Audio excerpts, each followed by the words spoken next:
This is it. We've got an Amex Platinum Pro on our hands, ladies and gentlemen. We haven't seen anyone relax like this before in the Centurion Lounge. Is he connecting to complimentary Wi-Fi? Oh, my. Look at that. He is. And you will not believe where he's going next. The Amex dedicated card member entrance for the win. Unbelievable. When you get travel perks with Amex Platinum, you're part of the action. That's the powerful backing of American Express. Terms apply. Learn more at americanexpress.com/withAmex. This is it. We've got an Amex Platinum Pro on our hands, ladies and gentlemen. We haven't seen anyone relax like this before in the Centurion Lounge. Is he connecting to complimentary Wi-Fi? Oh, my. Look at that. He is.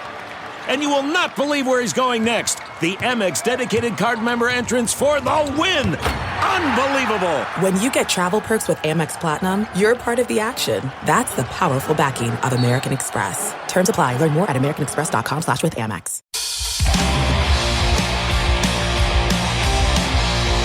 This is Full Change with Tom Laidlaw.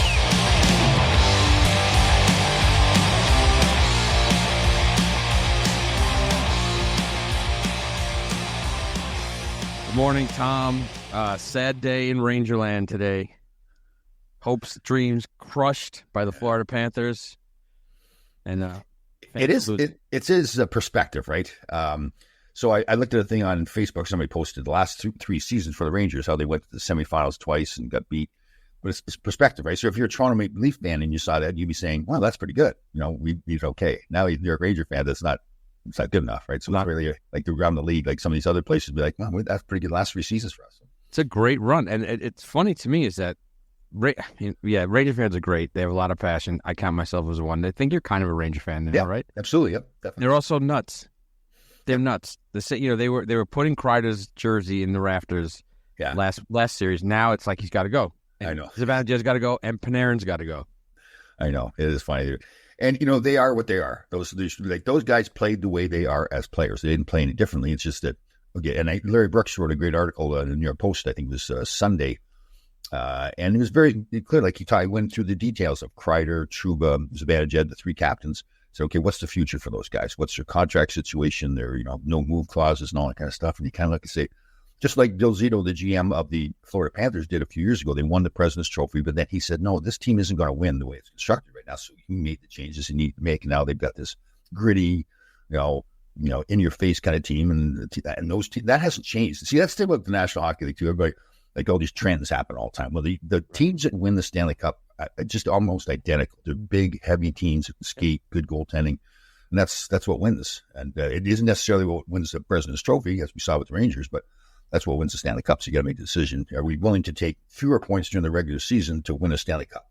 Well, I think I read the Brooks article. I thought it was actually well written. I agree with part of it. Well, I don't agree with getting rid of those guys, but I think the main thing he said was that they have to construct a banging third line, and they do not have that. They have not had that since Yeah, it's that whole mentality too. That like the whole Florida team is in your face. Like almost every one of those guys is just like after the whistle, they're pushing and shoving and yapping the other team. And so the Rangers have basically one bastard, and that's Trocheck.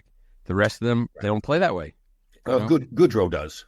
Okay, I take that back. Goodrow does, absolutely. Yeah. Trocheck does. Lindgren's tough, but like Brooks said, he's small. He's small, and he's getting into that territory where, like with Girardi and McDonough, where they were just getting their bodies banged up for years, And here's the thing: if you move Trouba too, I think he's got 2 years left in his contract, and I think at July 1st, his contract goes from a no-move contract to there's 15 teams he'll get traded to. But if you trade him, then okay, now your team's smaller, not as physical. You're trading your captain. See, my problem is when Trouba first came here his first year, I thought he was trying to do too much, and he was making playing a lot the way he did this past season, doing too much turnovers, all that. Then he settled in, and he was that like solid, second power play unit guy, leader, big hits, big clean hits. And I just I think he just tried to do too much. Like I don't want to lose him. It's more like settle him down and say, Trouba, you're fantastic, but just do your job. Yeah, but he's a turnover machine.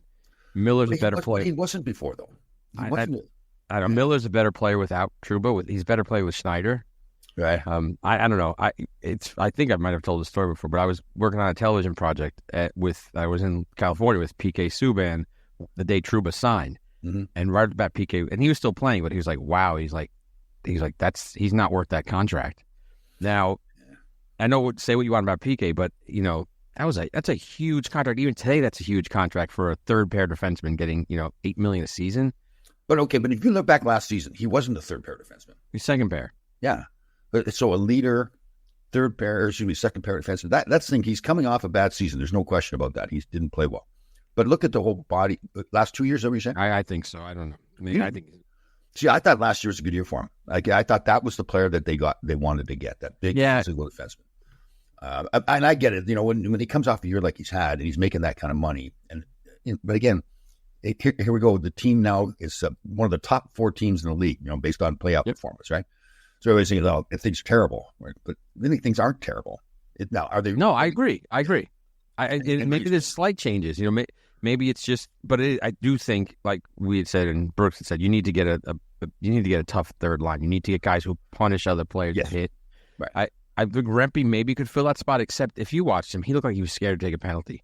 Like he was trying to throw hits, but there's no question he's a target. The referees, you can't help but have him as target. His reputation, the size of him out there, and to me, he's got to stay around here during the summer and really work on his game around New York and really improve his game so he can play much more.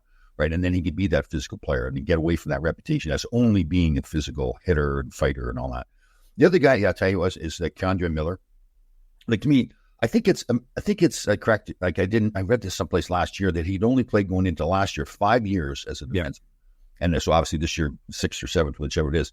And I said, so when I started playing hockey when I was 6 years old as a defenseman, and I played for 16 years before I got to the National Hockey League. And the reason I say that is, it takes a long time to learn to play defense. Like, there's so many decisions you have to make out there. You got to say, what time of the game is it? What's the score? What's the ice conditions? Who am I on the ice with? Who am I on the ice against? So all those things happen to me, like in a split second. You've got to make decisions out there.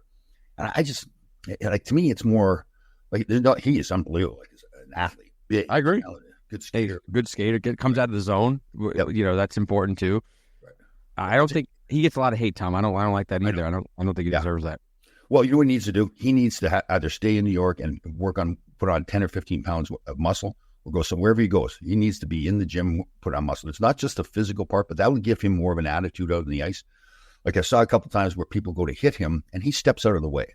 Yeah. Like, if you're a big body guy like that, you don't want to take penalties, so you don't cross-check with your hands way out extended. Keep your arms in tight, but cross-check that guy. Cross-check him on the arms. So every time he goes to hit you, he's paying a price. Maybe just a little tap, maybe it's a big tap, whatever it is. So every time they go to hit him now, they're thinking, "Oh God, right, you got to pay, or at least get the stick up, just like protect yourself." Yeah. And on the flip side, last year when we wrapped up the season, I think we talked about Lafreniere, and he has to work hard and become a good skater. And I think he's done all those things. Yes, he did. He's one of like 3 people that Ranger fans don't want to trade right now. I know, is that true? Yeah, but I tell you what, so they got to get him more ice time. Like, I know it's tough. Absolutely. Yeah, with that power play the way it is with those guys, it's tough to take them off. But he's got to play.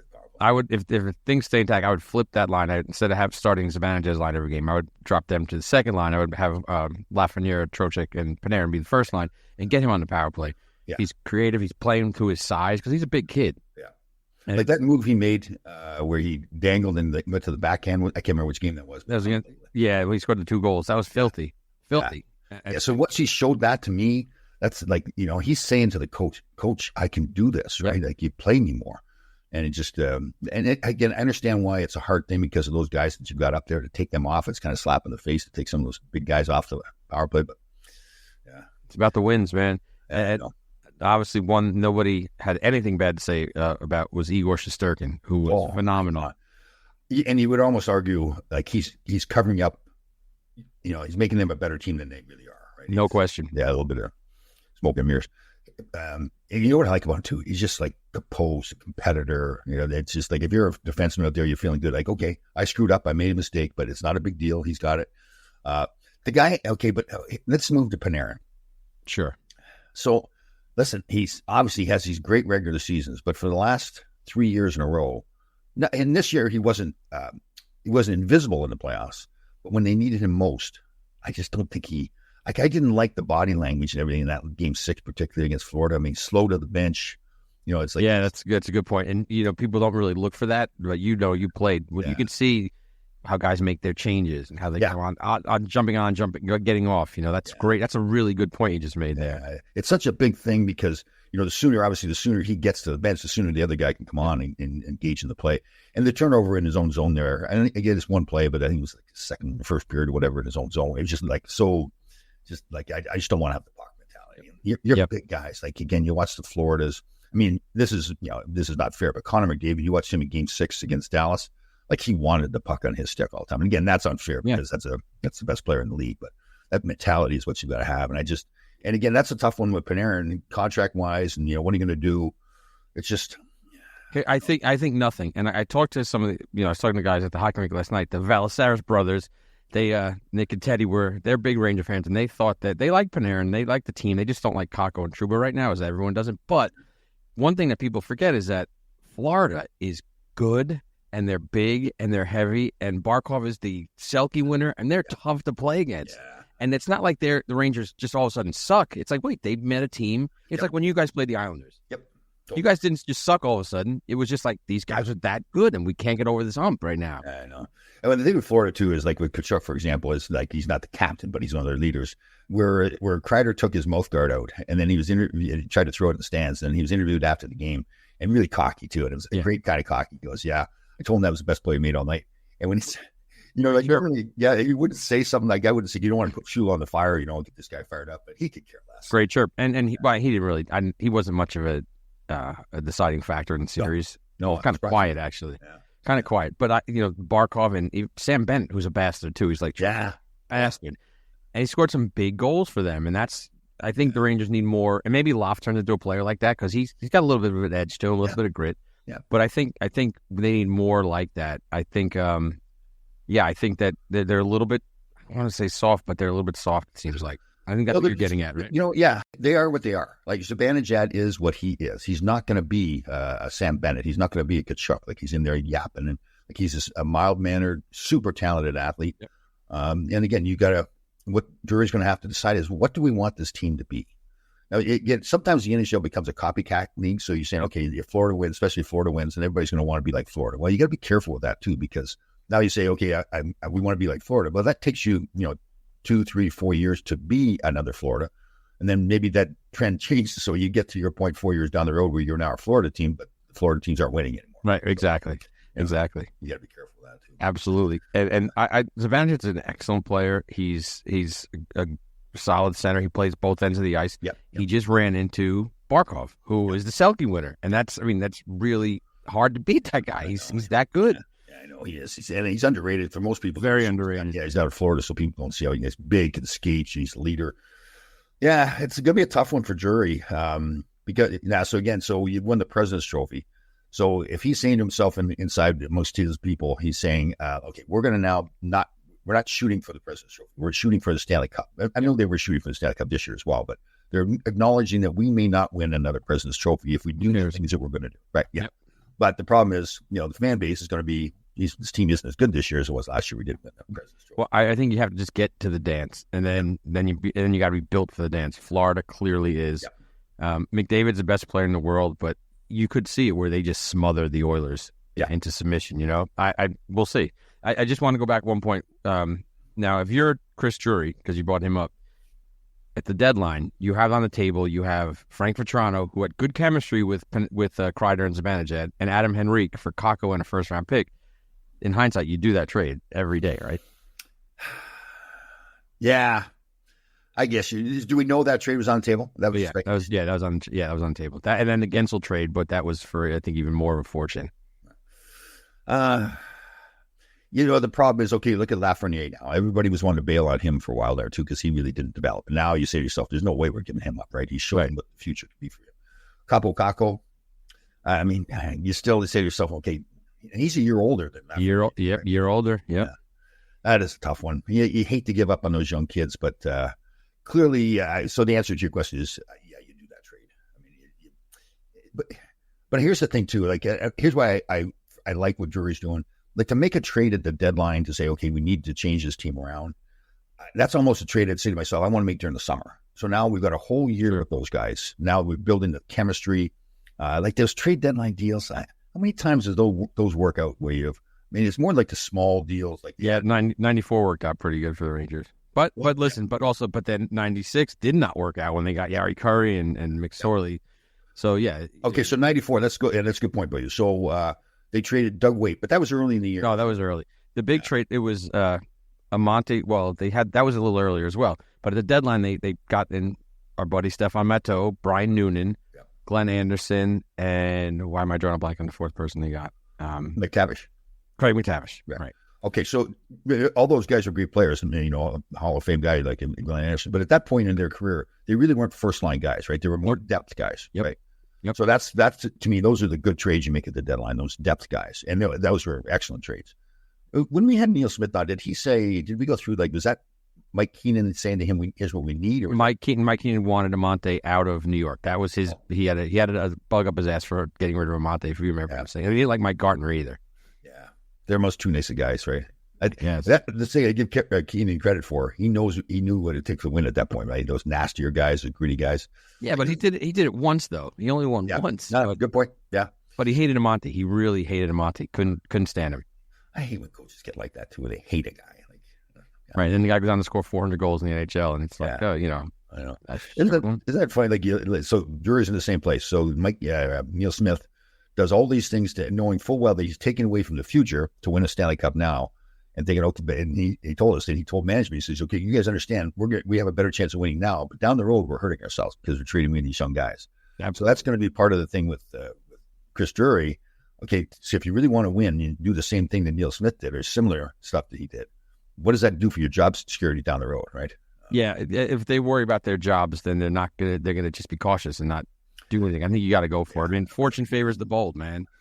Yeah, I know, and you're correct. You're totally right. But now, if you're sitting at Chris Drury's seat, where you've worked hard, you're a player, you've become a top-notch general manager and president, you're saying, I don't want to lose my job. I can keep my job as long as I'm. And I don't want to say this is awful. I don't want to say that that's how he's thinking. But if they continue on the trend that they're on right now, where they're going to the semifinals every year. Most people say, okay, that's a pretty good job of being a general manager, right? So now you make all these moves, there's no guarantee you're going to win the cup when you make all these moves. But then down the road, you're hurting you. So you trade Kako away, for example, and then wherever he goes, he becomes a star player. Everybody down the road is saying, "Oh, a stupid trade, right? You didn't win the Stanley Cup." But you had 5 years with him, and it hasn't happened. So how long do you hang on? I guess before he needs to change and you need to change.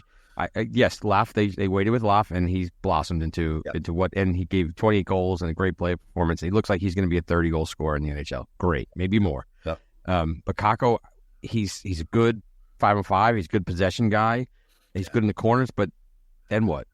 Yeah, I know. But then the question is, does he develop into more? And you could argue from his side, he's not getting the prime minutes. He's not on the power play. He's not getting those opportunities those other guys are getting. But he did. He played. Was it last year? He was with Trocheck and Panarin, and he had 0 points in 20 games. I mean, is that right? Really? Nothing hitting off your leg into the no assists, nothing. So you know what? He looks like he's working hard too. It's not a lack of effort, I don't think, in his part. So you wonder, okay, is it there for him or not? But I mean, is he slow? Like, what is it? What is what is the deal with him? You know what? It's one of those things. You know how big I am on the mental part of the game. Yeah. I just think Laffy now has taken that attitude. Screw like that toe drag movie. Like he wouldn't have done that before. Now he's doing that kind of stuff because he believes in himself. And he's smiling on the bench. He's laughing. He's one of the funniest guys in the team. They like him, and he's comfortable. Totally. Yeah. He's competing hard, making those big moves. Like they showed the bench when he made that move. The bench is going nuts. Like they're looking at each other like, I can't believe what I just saw. Even the pros act like little kids when they see that. That's great. Yeah. Well, you love it because of what he's been through. And now all of a sudden that's like a sign like, okay, now he's finally gotten there. And now he's being the guy that they thought that he could be. So, yeah. Well, and the other one's Hedl. Unfortunately for him with injury, I like his game a lot. I would not move him. Yeah, but his game has not come back since he came back. He looked not timid, but he looked not himself, Yeah, because he used to take the puck wide and drive to the net. He's that big guy that can skate and everything. He wasn't doing that either. Things were so bad, Tom, that you saw they had Wenberg as the first line right wing, the defensive center. Yeah, that's why, because nobody fit that bill. So that's an issue. I want to have you be the GM again, and let's just go through the roster, and you can tell me what you do with these guys in the off season. Well, obviously, we'll start in net for Shesterkin, who we said is the greatest goalie in the world right now. Yep. No issues there with him.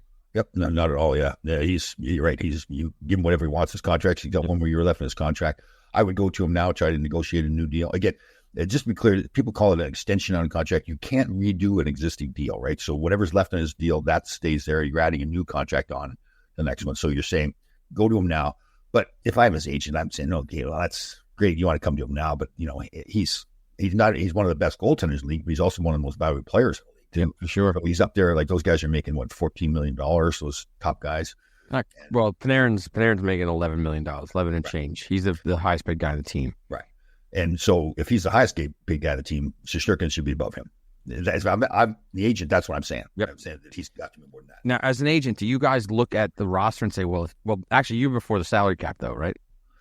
No, I was I came in before the salary cap, but then I still worked. Okay, cool. So you're an agent. You see your client has a good mix on the team. He likes where he is. He likes living there. Do you say, if I get the most money from him, I blow up the roster? Or do you say, let's take a little bit of that, or not a little bit, but take a little bit off so we can have room for other players? Right. Because you don't want to be making $20 million on a team, and the rest of the team is making minimum. Yeah, and then they don't win. And they'll win. Right. See, well, it's one of those things. As a competitor, you say, yes, I'll do that. I'll take less. But then 20 years down the road or 30 years down the road, you still have lots of money in the bank, but you have less money in the bank that you could have, right? So that's the argument. But I remember I didn't like much of the stuff that Bob Goodenow did when he was head of the Players Association, but he told me a story about a player. I can't remember who it was, Joel Ottawa maybe or somebody, and he was in Calgary, and he said, I really like it here. I don't want to move someplace else. And he said, listen, there'll be other places that you'll like just as much if you move on. And he did. And he came back to Goodenow after and said, yeah, you're right. I mean, I was being silly like saying that. So again, I just think how many teams need a top-notch, like how many teams around the league would want Igor Shesterkin when he becomes a free agent? 20? 25? I mean, maybe more. Right? Yeah. So let's say there's 25 other teams that want you out there. So there's a bidding more. Maybe they've got more room in their cap. Maybe it's a place in Texas. Maybe it's a Texas team. It's Dallas, or it's a Florida team with the taxes are lower. 20% raise right off the bat. Yeah. So you go to Tampa. Obviously, Tampa and Florida is set. So he's not going to Tampa. He's not going to Dallas. Well, wouldn't you? If you're the Dallas GM, wouldn't you rather have Shesterkin other than anybody else? I don't think Ottinger's. Yeah, it's not that much of a drop off. I mean, he's not. Yeah, it's you have the number one goalie, you have like the number 5 goalie in the league. So I don't think it's that big of a deal there. Yeah. Okay. So then, but pretty much every other team, I mean, like, Calgary's and Toronto, for example, pressure on Toronto. Let's say Toronto says, yeah, that's the only thing we're missing. We've got the star lineup, but we don't have a good goaltender. The Devils. Yeah. Devils. Yep. Yeah. There you go. Right across the bridge. Yeah. Islanders, well, they get Sorokin, right? Yeah. They got his best friend. Yeah. But so, yeah, I mean, if I'm his agent, I'm being really careful. Like, hey, you want to come talk to us early? It's a year early. We'll talk to you, but don't think you're getting a hometown discount. You're getting some advantage because you're coming in early. Yes, right. It's like you run the risk that you get hurt. Or he doesn't have a good year next year, and then he can't get the contract he wants. Like, this is obviously the ideal time for him to be negotiating a contract. But the Rangers know that as well. But then they run the risk. Okay, he's a unrestricted free agent right at the end of next year. I think so. I think he gets 8-8. I think they sign him before he gets to free agency. He gets 8-8, and that's it. 8 years, $8 million. Oh, I would be signed for 8 years. So that's a mistake that people make. So Austin Matthews, when he signed to Toronto, he signed for 5 years. Smart. Carter McDavid signed for the full 8 years. That was the max you get. Now the salary cap is going to continue to go up. Yep. So McDavid really cost himself money. Yes, you get the security of a long-term deal, but potentially he's cost himself money. But now Matthews back at the table again at the end of next year, negotiating a new contract. So again, there's it's the security of the long-term deal. So you say to yourself, okay, I got 8 years, $10 million. But let's say I signed for 5 years at $9 million, but then I'm back at the table again. Right. Could make even more. And I agree. And I really do think, and I think in sports with salary caps, they should do 5-year maxes on all contracts. It's good for the team and for the player. Well, but if you get a star guy like McDavid and the salary cap continues to go up, in some ways, like the Oilers saved themselves some money by doing that, right? By signing absolutely a long-term deal. So like to now say we're going to put a 5-year max out, oh God, we've got the star guy. Yeah, in 5 years he's going to be worth 1.5 times as much as he is right now. But yeah, so lock him up and at the end of year 4 and say, here's your next contract. Yeah. But then again, salary cap's gone up. He's got the ability to make more money. He's become a better player, a bigger part of the community, the franchise. Like McDavid now, if he went back to the table again now, who knows what he get for a contract. But yeah. Okay, so we're going to keep Igor, obviously. Yep. Quick sign for 2 years. He's great backup. Yep. Don't touch that at all. Yeah, great season. So they're set there. We're driven by the search for better. But when it comes to hiring, the best way to search for a candidate isn't to search at all. Don't search. Match with Indeed. Leveraging over 140 million qualifications and preferences every day, Indeed's matching engine is constantly learning from your preferences. So the more you use Indeed, the better it gets. And listeners of this show will get a $75 sponsored job credit to get your jobs more visibility at Indeed.com/match. Just go to Indeed.com/match right now and support our show by saying you heard about Indeed on this podcast. Indeed.com/match. Terms and conditions apply. Need to hire? You need Indeed. The NBA Finals are heating up. Looking for hot takes on all the postseason action? The Old Man and the Three, presented by BMW, is the podcast to listen to for the ultimate finals coverage. Host and former NBA sharpshooter JJ Redick not only has a plugged-in perspective on the action from his time in the league, but he's also announcing the games in real time for ESPN. JJ has the ultimate insider point of view, and he's taking you along for the ride as he breaks down the best defensive schemes, dunks, and drives from each game. And speaking of incredible drives, there's no better place to tune into your new favorite podcast, The Old Man and the Three, than in a standard-setting BMW. Luxury meets power to create a wholly new driving experience. Push the limits this NBA season with the brand that set the ultimate standard. BMW, the ultimate driving machine. Let's start on D. Your first pair is Adam Fox, who clearly looked hurt. Yeah.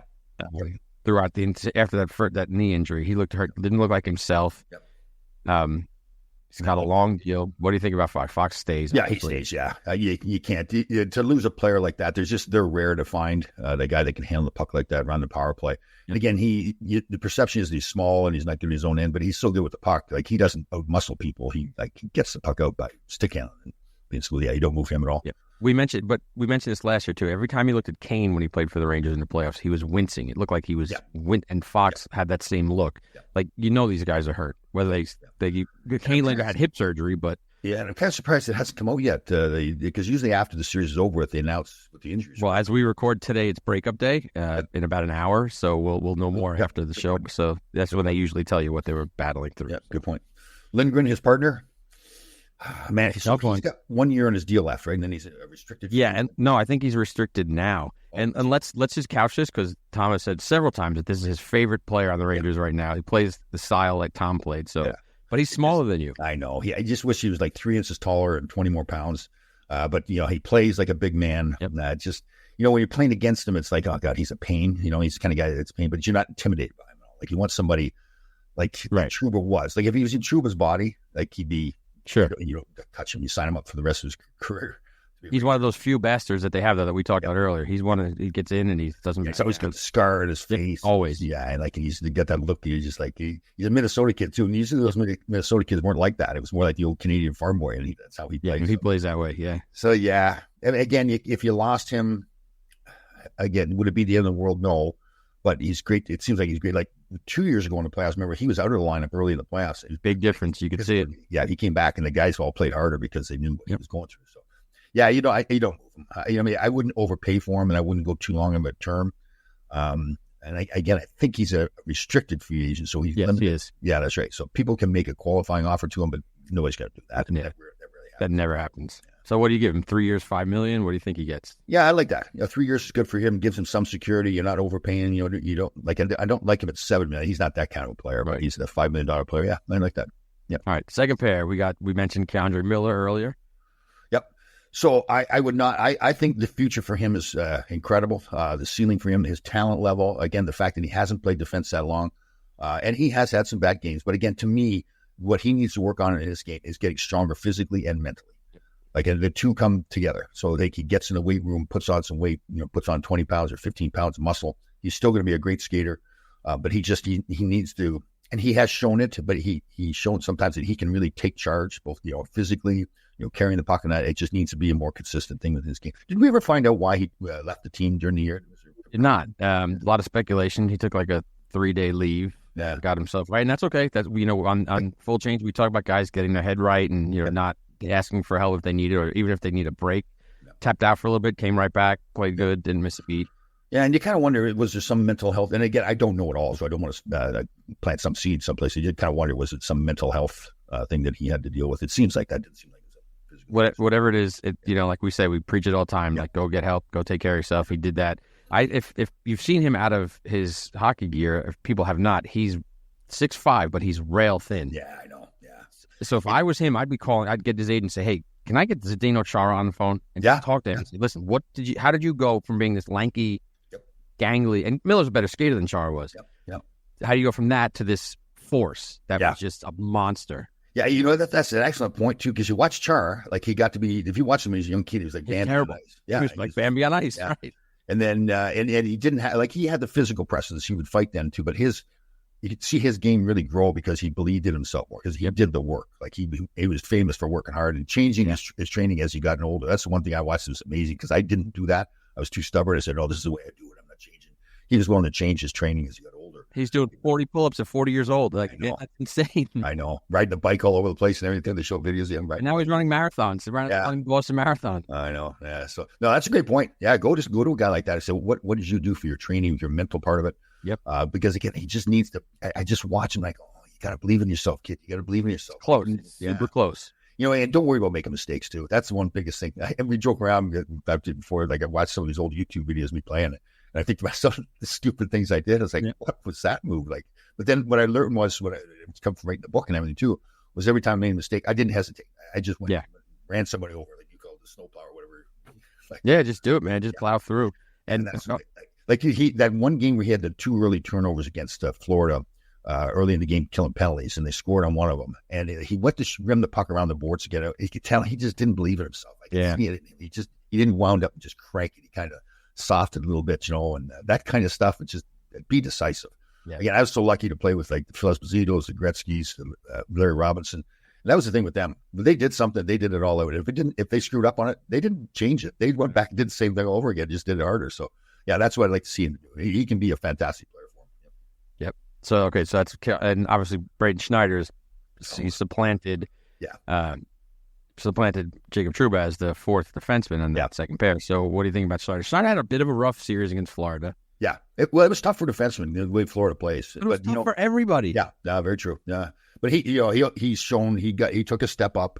Maybe he was a step back a little bit, then 2 steps forward, that kind of thing with him. But I told you, I met him the one time. It's not everything with a hockey player, but he's got that way about him, that character to him, the way he talks and everything. I think he's a leader. James Patrick coached against him when James was coaching in Winnipeg in the Western Hockey League, and he spoke very highly of his play.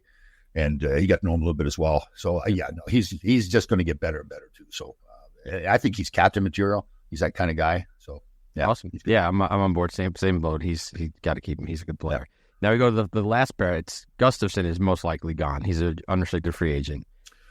What do they have? Do we know what they have? What are like guys coming up or anything like that to take that spot? Yeah, well, Zach Jones has been having down his neck the whole time, but he's not. He's not as big as Gustafsson, and he's not a physical player. Zach Jones, he's an offensive player. But I think Mikkola would have been a better spot back there than Gustafsson. They let Mikkola walk. He did sign a bigger deal. Gustafsson was, I think, $800,000. But Mikkola, who's now in Stanley Cup Finals, playing like he didn't play like this with the Rangers. Yeah, he wasn't this like huff, smash mouth guy that he became. But that's a good point, though, right? Like the culture there, like it's like those guys play to the culture. Like the old days with the Philadelphia Flyers, they had all the tough guys. So they're there with the Flyers. They're all tough and they're yapping all the time. Then they get traded away, and they're a totally different player. They weren't playing with the Flyers anymore. And so you kind of looked at it and laughed at, like, you phony. But I mean, right? Yeah, I'd probably be the same way if I'm playing with all those Flyers guys and everything. So I mean, it's more, you got to be careful with the depth part of the defenseman too, right? Injuries. Again, I don't know their full roster in the minors or kids coming up that are drafted already. But again, there's free agency too. I mean, they can always pick up, the 5th or 6th defenseman with free agency. So to me, that's not a big thing. I think it's a fixable thing if you lose Gustafsson or if you just decide you don't want him anymore. Yeah, and if Jones, he played well in his spots that he was in the lineup. It didn't hurt them, and he just, I think he needs a shot. Now, the big one though is the captain, Jacob Trouba, and we talked about it earlier. We touched on it, but what do you think is going to happen? Well, there's a few things at play. First of all, his play, like how good do they be? And again, he's making a lot of money, and there's a cap. So if you can get something for him, I think what's going to happen is if you go to trade him, again, I think he gives them a list of 15 teams now once July 1st comes around that he wants to go to. And of those 15 teams, they're going to say, See, now, here's the thing with the 15 teams. So if he wants to stay in New York, he gives them 15 teams that the Rangers don't want to trade him to, right? Because he wants to stay. He wants to make it tougher for them to make the trade if he really wants to stay. So he gives them Devils, Islanders, Flyers off the bat, but right, or teams are up against cap. But as an agent, though, Tom, are you playing that game with the team, or you're like, look, if they really want to trade me, what am I going to do? Make it hard for them? Well, okay. So his wife's a doctor here in New York, right? Right. He wanted to come to New York. See, if I'm him, I'm saying, listen, I didn't have a good year this year, but that's not who I am. Like I played way better than that last year. This is his 4th year he's had here, right? I believe 19. I think he signed in 19. Right. Yeah. So the first year to me was not a good year. I thought he tried to do too much. The 5th year.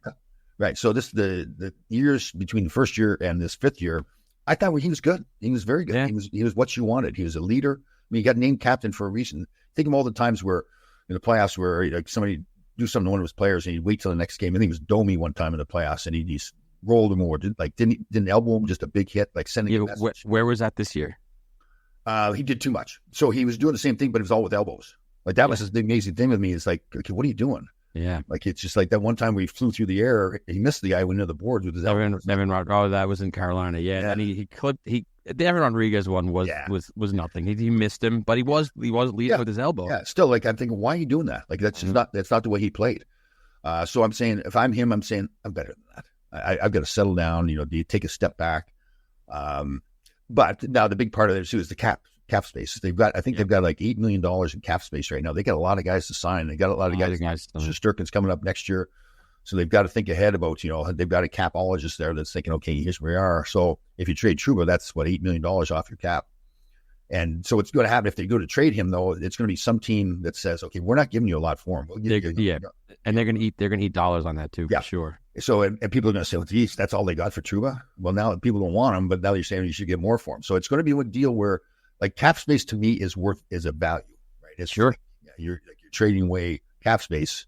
So it's and that's the thing. If they're going to have to eat the dollars, that goes against the cap. So maybe it's $4 million instead of $8 million, but still money against the cap. But he's had 2 years left at that too. So I'd be more inclined to say, okay, I'd rather take next to nothing to get rid of him because I gain that cap space. Well, then this is a little radical, but then you buy him out. Is he a buyout candidate? But then he's still eating cap space too, right? So that's potential though. But then you get, that's a tough one. Yikes! I like the numbers of that. Remember in Minnesota, they bought out Suter and Parisi. Yeah, and there was some weird I'm not quite sure the way that went, but there was like big numbers. Like it actually extended beyond the term of the contract. It was an initial hit, and then it was dead money for years. Yeah, so it's like you got to be careful with that to say, because again, I don't think he's like with those guys. Well, I guess it's the same thing with the Rangers. They're trying to restructure the character of the team and the makeup of the team in Minnesota. So they got rid of those guys for that and for the cap space. But I don't know. I mean, I'd shop him. They go, okay, here's the thing too. You go to him, obviously you got to get permission. He's got to get the list of 15 teams. So now he knows that you're shopping him. Yep. So now that creates the problem. But I mean, he's not stupid. I mean, he hears all the rumblings. I mean, he knows. I'm sure their exit meetings, that's going to be a part of the conversation. So they have a meeting with the coaches and they have a meeting with the general manager. And I'm sure he's going to say it. Yeah, let's talk about that for a sec, because people, for this little inside hockey here. So did this happen to you guys every year as well? You had your exit meeting. So just talk us through exactly what happens. The season wraps, you're done, you get knocked out of the playoffs, or you don't make the playoffs, and then a couple days afterwards, you go to, in your case, Rye, and then what happens when you go? So you sit down with the coaches at first, and you say they'll ask you questions like, how do you feel it went? How did you feel your play was? They'll give you their evaluation on that, how well you played, what you need to do for next season. So it's, mine were, again, I had Herb Brooks for 4 years, and I was one of his boys, so it's more like get the F out of my life. My office kind of mentality. You're doing great. Get the kid. Yeah. Don't drink too much beer during the summer. So then, but then you go to the GM, and again, depends on who you are in the team and the way things have gone. I think it's more them asking your opinion on stuff like, how do you think we played? What do you think? How did you feel good about your game and all that stuff? So it's so like in Trouba's case, he knows what's been said about him. So there's no question to him and Drury. I mean, if they don't have a discussion about potential of trading him or his future on the team, then they're not. Why bother having a meeting? So it's the elephant in the room. They've got to talk about it. So it would be more. I'm assuming if Drury does the same thing, Trouba's saying, well, listen, am I getting traded? Right. And Drury, if he's smart, and it's the truth too, he says, listen, we've got a lot of options here. We need to sit down with our staff and really figure out what we're doing. We obviously have to look at everything. And if that includes moving you, then we have to look at it. Obviously, we've got to come back to you with your list of teams and everything. So to say anything else would be, just logistically, Tom, is it with the coach and then the GM, or are they all together? No, coach and GM, separate meetings. Separate meetings, okay. Yeah. And also, I think logistically, you have to turn in that list anyway, regardless of whether you're being shopped or not, right? That's a formality, isn't it? No, I believe, I could be wrong on this. It's only if they come to him and ask him if they want to trade you. I believe that's the case. That's odd they do it that way, because it would be much less uncomfortable if you just said, "Oh, here's my list," because it's year 5. Well, you could be right. Maybe it is that case, but I don't know. Well, I'm trying to think, because if I'm the player, like let's say in theory you do it when you sign the contract.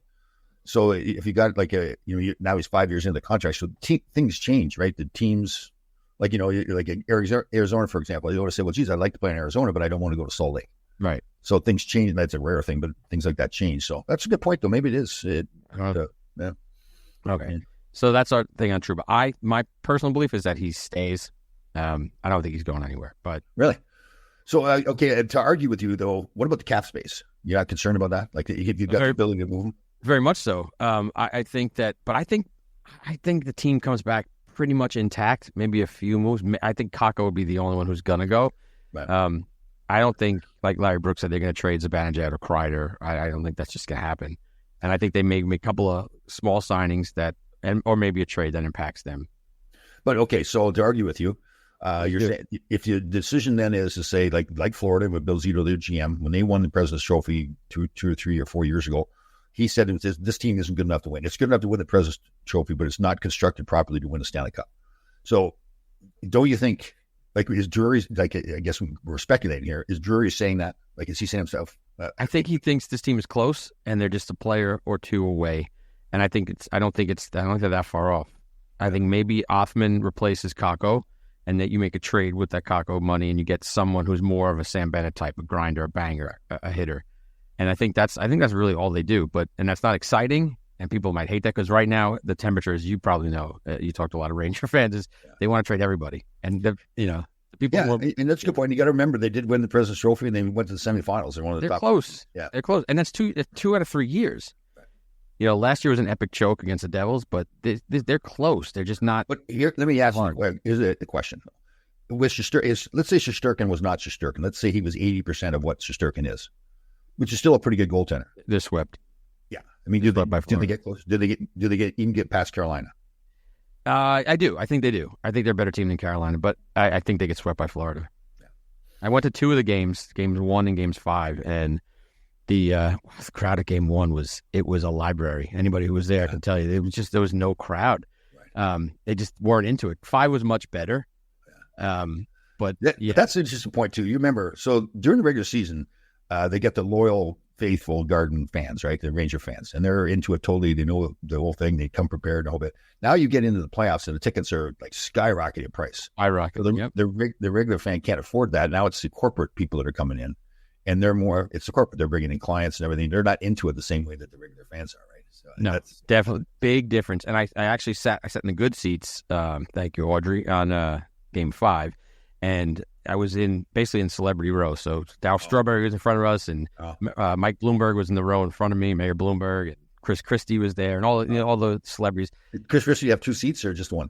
Wow, you're fat shaming the governor, who is a large man. No, we're not fat shaming. We're trying to show. See, he's setting an example for people. He's in public eye. He's an influencer, and he's setting an example that it's okay to be obese, and that causes diabetes, heart disease, all those things. No, he also set an example. He was governor of New York, and I would love to get him on the show, because anytime I meet somebody, I'm like, hey, come on the podcast. But he was taking the state helicopter to his son's game at St. Joe's High School, near where I live, and flying onto the outfield, getting off, watching the game, and then flying back. It was a real dick move. Douchey, yeah. Yeah, it's like when he closed the beach, but took his family to the beach. It was like, really, guy? You mean that? Yeah. So, anyway, having said all those nasty things, he's a Ranger fan, Ranger fan. He's big. I didn't mean that way. Oh, okay. He's passionate. Okay. About in a big way. And he was there, and the band Fish was there, and there was a lot of people at Jerry. They always show Jerry Cooney. Yeah. But the crowd was good for that. And then But it's not. Everybody talks about the Ranger fans, how great they are. When you played, it was very different because it wasn't as corporate. Yeah, right. And there were like real fans there. Now there's a lot of corporate, a lot of people on their followers, a lot of like models and influencers are just at the game, and it's cool. Yeah. But because it's an event, it's New York and it's an event town. But yeah, I think the lower bowl. My good friend Jason Director was 3 rows behind me. He was all into a big fan. But I don't know. The fans, they get that rep that they're these great fans. But it's like watch a game from like Slovakia, and it's like those are real fans who stand, scream, and cheer all the time. Yeah. And having said that, I'm a Ranger fan, but they're such whiny bitches, the Ranger fans. Oh, yeah. A large number of them are so negative, and it's all the time. I know you said whiny bitches, but I look at it that they love the team so much, like the diehard fans. But it's New York, right? It's like if you go to a restaurant, you get a bad meal in New York, somebody's going to say something. Like you go to the Midwest someplace, they don't say anything. Fine. Okay, that's a cultural thing. But I should couch that what I said. So many of these Ranger fans who have said they're blue blood, true Ranger fans, hate watch. They watch waiting for something bad to happen, and then they celebrate that bad thing. See, I told you Panarin sucks. See, I told you Mika's soft. See, it's like, are you rooting for them or against them? But that's New York, though. I don't know, man. Yeah. I'm positive. I sat with Nick DeCepolo, sat next to me, young kid, big fan, and he had on his Panarin jersey. And by the third period, he was yelling, "Trade this bum! This bum's terrorist! $11 million."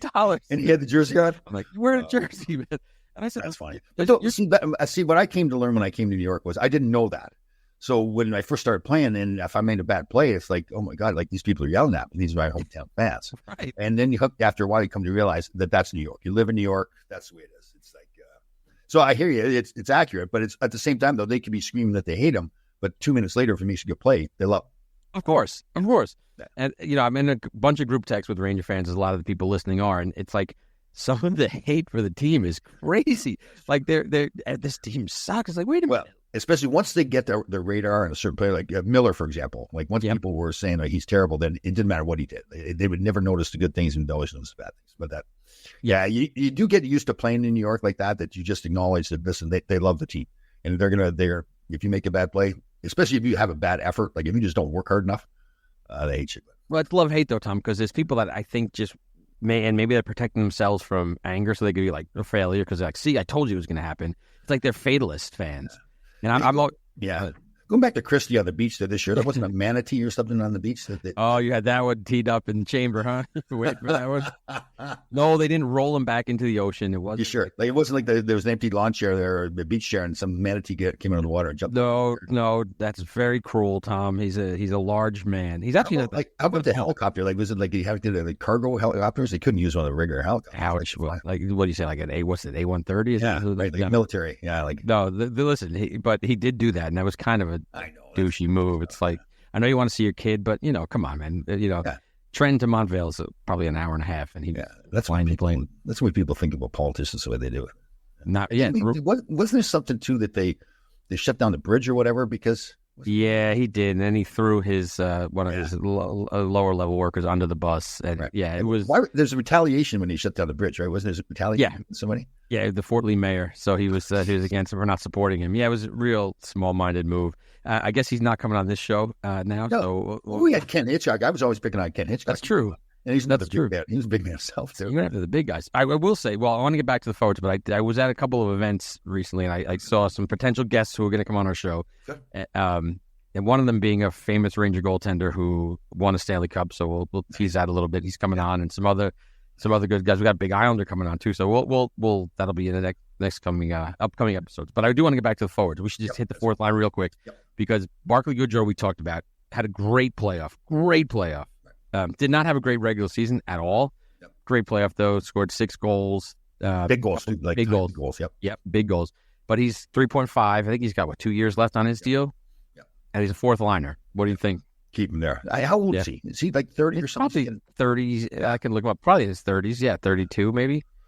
Yeah, keep him there. Love him. Yeah. If anything, I try, again, he's getting older. You don't have to, but I'd like to keep lock him up so that you've got him. I just think he's such a character guy, too, the way he plays. Definitely. Let me ask you a question, too, while we're going through a lineup. So Ryan Reeves, I know it's going back. Yes. They traded him more for salary cap reasons, right? And that they couldn't play. They felt he couldn't play anymore. Really? Yeah. Wow. See, that's the kind of guy I wish. I guess if he thought he couldn't play, then that's pointless. But, that's the kind of guy maybe more in his prime that you would like to keep that kind of guy. But he's past his prime. Yeah. well past his prime. And now staying on the fourth line, you have that in Matt Rempe. Except you have a 21-year-old version who is another rail-thin kid who's going to fill out. And Rempe can skate. He can play a little bit. Yeah, I don't think, and he's such a funny, almost like a Forrest Gump kind of guy. Like, remember, and he's Gee Whiz guy. Yep. Yeah, remember he said, "Oh, the coach came down and told me I was getting a shift." Oh, well, that's pretty cool. Like, he was like surprised. Jiminy Crickets, let's go. Yeah, exactly. Yeah, but I think he's going to change that. I know he's joking around saying it, but he's got to change that mentality. Like, he's given a shift, it should be, I deserve a shift because again, that's working during the summer to make himself a better player. Absolutely, and he should stay up in Connecticut with those guys and work his butt off and just skate, and box. But you're right. He's a good skater. Really, he's for a big man, big young kid. He just looked like Tom. Sorry, I didn't cut you off. He looked like he was afraid to take penalties in the playoffs. Yes. Like he was like, I don't want to hurt the team, and so he was kind of like not holding back, but he. Yeah, you're right. Yeah, and part of it is when he goes to hit somebody because it's so big, their elbow's going to hit him in the head. If the guy's down at all, his elbow's going to hit, whether he's trying to hit him in the head or not. But you know what? Be a missile. Be a heat-seeking missile. Just go hit everything in red. Just pound, and then the crowd would get into it and be fired up and love that, and just go out there. But be an effective player. And I think he will be. Yeah, I agree. At 21 years old to be a big kid like that, I mean, it takes a long time to grow into a body like that. Like we talked about Chara before. Yeah. Like he at 21, he wasn't what he was at 30. He became much better. So maybe Rempe and Miller should hit up Chara and just be like, listen, can we come train with you in Boston for the summer? We'd love to. Definitely. Yeah, I hope what the team is saying to him, and there are actually meetings, I hope the coaches and the general manager are saying, I apologize for that. Yeah, is that Christie's helicopter coming in? Yeah, it is, yes. He heard what you said. Yeah, it's really like churning hard. Like the propellers are really working hard to keep it. I think he's just trying to take off right now. They can't get out. This guy. So hateful. We did a charity. I was at a charity baseball game at Shea Stadium, I think it was. Yeah, Boomer Size put it on. Was that the one Christie was wearing the uniform? Yeah. Oh my gosh, yes. But you know what? Like Boomer said this too. To his credit, he knew what he looked like, and he still went out there and played. He was too tight. There's no question about it. But you played in that. I didn't. I was. Boomer just. That's great. Yeah. Oh, that's yes. I did. Yeah, that was. You look at he could have said, "No, I can't go out there like this. This is terrible." Yeah, man, who puts his pants on? I think he has a whole team of people, like some of his supporters or whatever. That the shots are fired by Tom Laidlaw. These are things that people want to know. Like they do. Seriously, you look and think, okay, well, how in the world does he? Like, how does he wipe himself? He's obviously got a bidet. Maybe he's got 2 bidets. Now we're back on the bidet kick. But yes, listen, I used the bidet this morning. I know you're pushing towards it, Tom. You're gonna come around on this. I know you. No, you got to fight it for a while though. Then maybe we can. It'll be a big event when once you get that first cold tickle and you get over that hump, you'll be like, all right, no, this works. How about the video of the girl that the first time she used it? So you tagged me in that one. Thank you. And we'll look on my Facebook page. Yeah, that's kind of the first time. Is kind of like that's it's shocking. Very cold. And you're like, what is that? And then you're like, okay, I get why this works. And you never go back. Never go back. Anyway, now we're back to so we have so Rempe. We're all for Rempe staying, getting a regular shift, playing. And Jimmy Vesey, who had a good year but got hurt, and that. Yeah, you know what? That's a good point. He would have made a difference. I think. Like he would have been that. Like he wasn't a physical player at all before when he was here. Now I think he's not a fighter now, but again, he's getting this. But he hits. So, he hits, and he forechecks. That would have been a big difference. Yeah, I like that. Yeah, he stays. That's your fourth line. Your third line this year was Capo Caco, who we spoke about earlier. Yep. I do think he goes. I think he gets traded. Yeah. The question is, what are you going to get for him, or do you care? I mean, he was the second overall pick in the draft, so you've got to get something, right? And what's he making? He's not on. He's off his entry. I think he's two. He's in a bridge. I think he's 2.25 maybe or 2.4. I think what you try to get for him is someone like before he got hurt, like Sammy Blais, who was a kind of wrecking ball forward who could skate, maybe score a little bit. Great catch. Like, you know what? I was really disappointed things worked out with him because I remember watching him in St. Louis. He said he's going to really help because he's a banger crasher. Yep. It just didn't work out. It didn't work out. Well, it was PK Subban actually that got him. Oh, that's right. Yeah. And wrecked up his knee. Yeah. But yeah, well, was that one a slew foot or that more of a hip? Yeah. He became a slew footer, almost like Trouba became an elbow guy. Yeah. All of a sudden. Yeah, really. And doing it all the time too. It's like, okay, everybody sees you doing it. They're looking for it now. So. Like what? Yeah. So anyway, someone like that, I would say someone like that in that spot instead. Okay. So let's see if you're another team trade for Caco. You're saying, okay, do we really believe in this kid? Like we're taking a shot here, right? You said, you get him discounted. You're saying that he needs a change of scenery. He's got great skill. He's got great possession stats. Let's see if we can throw him on a second line and see what he can do. And maybe that's a team like Arizona, or maybe does what? I mean, look at JT Miller. JT Miller is on his third team now. Yeah. And now he's a stud. He's a legit stud in the NHL. And maybe Kakko becomes that. Who knows? It might not be the next team. Could be the third one, but he's not there now. And it's So is it a team that says, okay, we've got a guy making a lot of money, but then the Rangers don't want some guy that's making a lot of money. it's someone else. Maybe they trade prospects. Maybe it's freezing up some of that space, that valuable space you talked about. Yeah. Alexander Wenberg, I don't think they re-sign him. Yeah, it's a so what. Like if he wants to stay, discount at the minimum salary or something like that, maybe keep him. I think that's the kind of guy that maybe you did put him on if he wants to do a two-way contract and he's got nothing else. He was his last contract came off was $4 million a year. I didn't realize that. Wow. An insane contract with Seattle. Yeah, and he got the one goal off his glove in overtime, but I didn't see much that needle moving out of him. Yeah, I know. Yeah, I say you try to re-sign him at a decent number. Maybe he doesn't want to take it. If you get somebody else. At Willie Cooley, I liked his play. Yes, he's a young kid too, right? Isn't he? Very young, 21. Yes. Yeah, I like score a lot, hit, skated. Yep. Yeah, I like him. You definitely keep him. That's the kind of guy you want. Like you want to have more guys like that on the team. Yeah. So maybe he's on a line with Rempe, and they're just banging by to get a big center who's just banging bodies. That's what we're looking for. Yeah, I like that a lot. All right, then we'll get the second line. Obviously, we talked about Trocheck. People are saying he should be it was Kreider last round. Now Trocheck should be the captain, from what all the Ranger fans are saying. But Trocheck, great. No, that's a good point. Like, let's get into that. The whole captain thing. It isn't just on the ice that determines who the captain is. It's the locker room's a big part of it too. Like the preparation. Like when that guy walks in the room, people treat him like he's like when we were watching the game, the Dallas Edmonton game, and Gretzky was on the panel in between periods. There's Gretzky, Biz, Liam, Eitz Carter, and Henry Lundqvist. And it was amazing when Wayne said something, and then they went to the rest of the guys on the panel. They all referred to what Wayne said. Right. It's just like Wayne said. So the reason I say that is it's like the captain is like that. Nobody's going to be Mark Messier again. But when he walked in the room, he was even like that. We played an alumni game a few years ago down in Philadelphia. I played the outdoor alumni game. It was like 7 or 8, 9 years ago. Can't remember. But when he walked to the locker room for an alumni game, it was still the same way. I found myself even like, we're not playing anymore. And Wayne, it's funny because everyone on the show who's played played in the 80s, 90s, 2000s, even those who didn't, they all have a Wayne story. Yeah. And everyone's got a Gretzky story, and everyone reveres this guy, rightly so. And, so that's just a built-in respect thing. So that's the captain. I mean, again, they're not going to be Mark Messier, not going to be Wayne Gretzky, but when the guy walks in the room, people defer to him. He said, okay, whatever he says.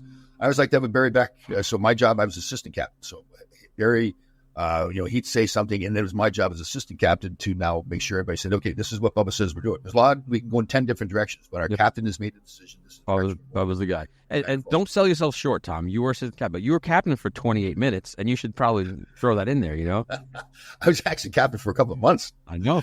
It is people that suddenly say, like, you were captain. Something like they did the podcast with Terry Ryan, and he goes, you were captain of the New York Rangers. He said, doesn't care 2 months or whatever. You were captain of the Rangers. Yeah, you were. And that's immortalized in a picture, in one of the few pictures in your office of you blocking a shot in front of Beezer. Yes, it's right there, yeah. As you look to your right. I had to block in front of Beezer because he would have let it in. So that's true. And then he would have yelled at it. But then Beezer did an interview one time and said that there was the John Van Beesbroek era. I didn't know there was a John Van Beesbroek. That's like Hot Girl Summer. It's the Beezer era. All right, maybe it's the Beezer Summer. We'll use that. Beezer was a confident athlete. He's very confident. Yes, people would say that. People have said that. Maybe overly so. It's good to be confident. He was good with race relations too. Oh man, I was so surprised. I didn't see that in him at all when I played. So what was he was coaching up there as a GM up in Sault Ste. Marie? Was that? Yeah, I think it was one of the Stewart brothers. He got into it with him. Yeah. Man. Here's on that subject too. I saw a video recently. So the new coach in Toronto is Craig Berube, and he got suspended, and now it's kind of surfacing again. He got suspended. It was 20 years ago, or whatever. He called the player. I don't know if I should use it. It's not a terrible word, but he used the word monkey for the player. Oh, he got suspended, and it started to pop up in videos again. Like, does people now make a big deal about this? So just interesting. It's just it's the lowest form of insult, and it's just so weak, and it's we've had some great people in hockey on this show who've dealt with some stuff. We had Jason Payne on, who I wouldn't call Jason Payne any derogatory name at all of any nature. But you see these guys tell their stories, and it's like, come on, man. Like, look at Graham Townsend. Like the stuff they had to go through. Yeah, I know. Like just throw that cheap shot at them is just it's the lowest form of. Yeah. It says more about the person that actually is saying the stuff. Like, they're just ignorant people who just don't. Exactly right. And Berube said, and Berube himself is native, so his name is the Chief. Yeah, I know. Yeah. So did he go? Hopefully, maybe just a slip in a moment of time, and it's not anything. And you know what? That's a good point. I think that's what it is. Like, because I don't think there's been any other incidents since then, and he doesn't seem like that kind of a person. Yeah. No, he seems pretty well respected. So maybe it was just a minor, mishap, and maybe the same thing with Beezer. Who knows? Yeah. But just be good to people. Don't be a dick, and that should guide your life. But now we're on. So Trocheck, everyone's on board. Trocheck, great contract, great signing, great two-way player. Had an excellent year, clutch, all that stuff. Wins faceoffs, hits, bastard chirps. Love it. Okay, Laugh. We mentioned him earlier. Yeah. Great. He's coming into his own. 22 years old. And then the only thing I do with him, like we talked before, is try to get him more ice time, get more power play time, the key minutes. I think that just help the team, but it also help him. It'd be like a recognition. Okay, you've worked hard and you earned the spot here, so you keep doing this, and we're going to keep playing more. Or maybe they actually do 2 power play units instead of just one overloaded one. Just do 2 units. Put Mika and Kreider on one. Put Laugh with Panarin and Trojan on the other one, and just put 2. Throw your lines out there. And I think though that first group, like with Kreider, Zibanejad, they're good enough team players that they're going to accept that. Like they say, listen, you can't stay out there from in 30 anymore. We need you off 45 seconds, 50 seconds, whatever. They were better this year, but it's still the ways to go. They didn't get that hard minute and look to change. Whereas 2 years ago, you saw they were playing the whole period, the whole power. I know. Just walk. And again, to me, they're better on a power play, and they move the puck quick and then shoot it quick. Like that was the first game against Carolina. Ridiculous. Oh my God, ridiculous. Yeah, but that's the way they have to play. Like when they hold on to the puck too long, then they get themselves in trouble. But then they played a team, Tom, who killed effectively, and look what happened. Shut them down. Yep, totally. Yep. And we've talked about this. And it's not new knowledge, but playoffs come down to goaltending and special teams. And the Rangers had the goaltending, special teams. It helped them in Carolina. It didn't help them in this series. So Panarin's on that line with Trocheck and Lafreniere. Yeah, this is a big one. Okay. See, now we're going to go into the thing. He's going to have a great regular season again next year, right? Just like he did this year. Yep. But I guess it's kind of a moot point. Like he can't move him. I think he's got a full no move clause, and he wanted to come to the Rangers. And he signed for $11 million. At the time, was a pay cut. Everybody wanted him. It's just that, okay, if you're going to make the decision, again, I maybe they're not making the decision, but if you're going to make the decision that the way he played is part of the problem in the playoffs, especially late in the playoffs, like game 6 in particular where they really need him. Now he scored when he scored the big goal late in the game. Like to me, that's the Panarin you want. Like, an overtime winner against Pittsburgh 2 years ago. Like he's not clutch. I think the whole thing, Tom, just on the other point, Stars get their points on the power play. They get their numbers on the power play. Yeah. And the Rangers power play went cold. Yeah. Therefore, the 3 big guys didn't get many goals. And that looks, in hindsight, it's like, wow, they didn't score. But that's where they get their numbers, right. So, and again, you're right. The power play went cold, and the Florida penalty killers played really well, too. Very well. Yeah. And Bobrovsky really was back to being the old Bobrovsky. He's in the top 5 goalies in the league for sure. He is. Yeah. He went for their stats there when they first signed him. They were like, what is wrong with this guy? Like, he was terrible. They didn't just have off games. Like he was just terrible. He wasn't. They were playing Spencer Knight, weren't they, for a while? Like he had supplanted him. Yeah. So we got Panarin. You're gonna have to. I don't know. Maybe I have to. It's more of a psychological thing with him in the playoffs because obviously he can do it. There's no question. It's like kind of grind through things. Like he's gonna have to get hit. Well, he was good at rounds 1 and 2, though. Yeah, good point. Yeah, he was better because last year in the playoffs again, it was a short series against short playoffs. He didn't do anything. In fact, it kind of hurt him. Like it's just that he's got some bad body language sometimes. I think that's part of the problem. Like that stuff spreads like cancer, right, Tom? Yeah, it's just like, especially for a star player, like like the young kids and the gritty kids, they're skating hard on the bench, they're blocking shots and everything. Like last year in the playoffs against, he turned the puck over in New Jersey, I think it was, and just kind of half-assed it back and didn't even like the guy was going to win a breakaway, he didn't skate. And that's the kind of stuff that that really hurts you. Like I see that, like and from what I see, he's a fantastic team player. So again, I just don't know if he's aware of his body language and how he looks out there sometimes. Yep. And again, it's sometimes, not all the time. Yeah, and I think that gets psychologically. You start gripping your stick harder. Scorers don't score, and it starts to affect their game and their heads. And he went into it, but again, Florida is really, really good, really hard to play against, and really tough. Right. But again, okay, so now you say to yourself, we want to win the Stanley Cup. Florida's going to be Florida for the next 4 or 5 years, whatever. Well, no, they're going to lose players because they're going to have that curse. Guys want new deals when they win. But Tampa did that, and they still continued to win for a while. Eventually, it caught up with them that they had to get rid of too many guys. But again, so you're saying to yourself, okay, if we have to get through Florida for whatever it is, 2 or 3 more years. So we've got a certain window with this team, like with Kreider, Zibanejad, Shesterkin, his window's bigger. Long. And, if we're going to keep running up against Florida all the time and play the same way we play and they play the same way they're playing, we're not beating them, right? Chances are we're not beating them. I should say we're not beating them, but it's going to be tough to get past them. And I guess, but what do you do about it? The Rangers are who they are. They're core team. So, yeah. You're not going to blow it up, I don't think. So I think you just, you got, look, it would like, they would have told you guys, hey, Ron Duga, you just beat Dennis Potvin. That's all you got to do. Or Tom, shut down Clark Gillies or shut down Mike Bossy. It's like, wait, not that easy. Well, what's a good point though, but yeah, that's an excellent point. So my first year in the league, we didn't have a great regular season, went around, beat LA, beat St. Louis, and then we go play the Islanders. And we were just overwhelmed with the Islanders, like mentally overwhelmed. You got to respect your opponent, but we respected them way too much. Yep. And as we played them in the playoffs and continued to lose until we got to the point in '84 where we should have won that series. There's no question. We had that series, we're up 2 games, one at the Garden, should have won that last game and we eliminated the Islanders. So that was going on to their fifth attempt at winning the Stanley Cup. 4 ultimately. And again, once we got to that '84 series, we really believed that we could beat them. And that was the thing. So that's the thing that the Rangers have to do. They need to believe that they can beat the Florida Panthers. And to do that, you got to put the work in. And again, James Patrick talked about this too, talking about that '84 team. And he said, the biggest thing was we weren't intimidated by them at all. Physically, either way. That's the way the Rangers have to play against the Florida Panthers. And that, just by saying that, they need to get bigger, just bigger and tougher.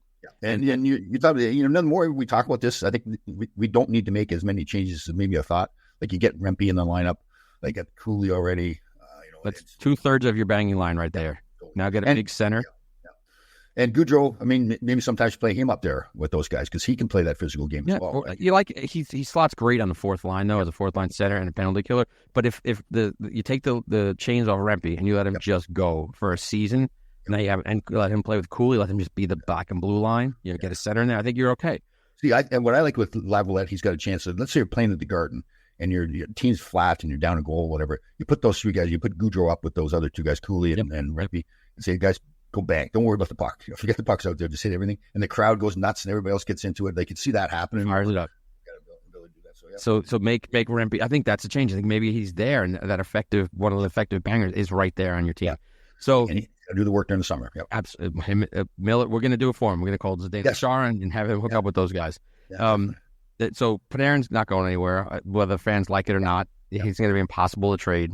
And when the regular season's going on, everybody's going to think he's fantastic again because he'll do exactly what he did. He's got the ability to do exactly what he did. So, Tom, you're a New York Ranger, and you know that the Rangers have not been known for big scorers. They've only had, 6 100-point seasons in their history? Yeah. So Panarin's got 4 90-point seasons. Yeah. That's not easy to do. And you could say yes, power play, yes, shitty teams, but still, he's put up the numbers that no one else does. That's incredible. Yeah. So I don't think he goes anywhere. Nah, you're right. And they really can't move him anyways. Even if they decide they want to move him, like nobody's going to take that contract. And he's got a no move clause, a full no move clause. He's not. Fortunately, fans who are now off the bandwagon, he's not going anywhere. Yeah. So back to the first line, someone who's traded. There's no winger. There's no right wing on that line. You had Jack Roslovic, who didn't work out, will not be re-signed. Then you had Hedl. Let's talk about Hedl because that's a tricky one because he showed great potential. He was great in the playoffs 2 years ago. He was good the first 10 games of the season before he got hurt, and now he just looks like he's struggling because rightly so. He's got another concussion. Yeah, you wonder how much the concussion plays into it. Is he nervous thinking, am I going to get hit and then I'm going to get a concussion again? You can't blame him if he's thinking that way because that's what's happened, right? And that's the history of a lot of those guys. Because, when he was playing, I loved his game. He was really getting going. Like, he'd take the puck wide. He's a big guy that could skate. He was driving to the net. And that's the thing with his style of play. Like, he wants to drive to the net and he's worried about getting concussions. If you take that away from his game, then, he's still a player, but you hate to give up on him, and I would not give up on him yet because the potential is so great. But and again, what would you get for him anyways, right? I mean, what other team is going to take a guy? He's got that history of concussion. Yeah, I hate to say it about a human being, but just in this sense of commodities, he's damaged goods. Yeah, he is. Yeah. As far as hockey, and what's he making? Is he? I think he's on he might be making 4, like on a second deal, maybe less. Yeah. It's not a huge number, but that's a tricky one. But that is you think about it, and actually that Bill Zito of Florida said it too. Every guy takes, how I said it, if every guy on the top line takes $250,000 less, that means I can sign a $1 million player to be playing our fourth line. There you go. So you think about it, it isn't a whole lot of money with Hedl, but if you were to move him or get rid of that contract or buy him out or whatever, it does allow you to sign, like we have $4 million that allows you to sign like $2 million guys. Well, that's that question we talked about from what Bill Zito said. Like, do star players take less to make the team better? We'll see. And if you're taking less, if you're a $10 million guy and you're taking $9,750,000, well, okay, that's less. It's not a whole lot less, right? But if you're a $10 million guy and you're taking $7.5 million, that's a lot of money, right? Well, listen, yes, Gretzky did it. Remember, Bruce McNall told us. Gretzky said, "Look, don't pay me this full $4 million. Take $1 million and spread it around to other players. Sign other players." So, one of those players being Tom Laidlaw. Yeah, I've told the story before too. It's terrible because Rogie Vachon was the GM and he was a great guy. So you go to the process was you go to Rogie first. If he doesn't give you what you want, you just call up Bruce McNall and get whatever you need. I'll never forget. Sat there and went to his office and he says, "What do you need?" I said, I told him I can't remember the numbers now. He said, "Okay, I'll call Rogie until I get done." Done. No, that's great. So now the last two we have are Mika Zibanejad and Chris Kreider. Right. I'm a fan of both, especially Kreider. I said that on the show several times. I don't think they move. I don't think they need to move. Yeah. So Zibanejad, I think, has got a no move clause, right? I don't think he can be traded at all. I'm not sure. I think that's what it is. So again, when I say that, they can always go to the player and say, "Listen, we're going to trade you." Then once you start that process, you've really broken the relationship at that point. So the player either says, "No, I'm not moving," and then stays in a team he knows doesn't want him, or he gives into the trade, he goes someplace else. So, yeah, I think because of the contracts and everything.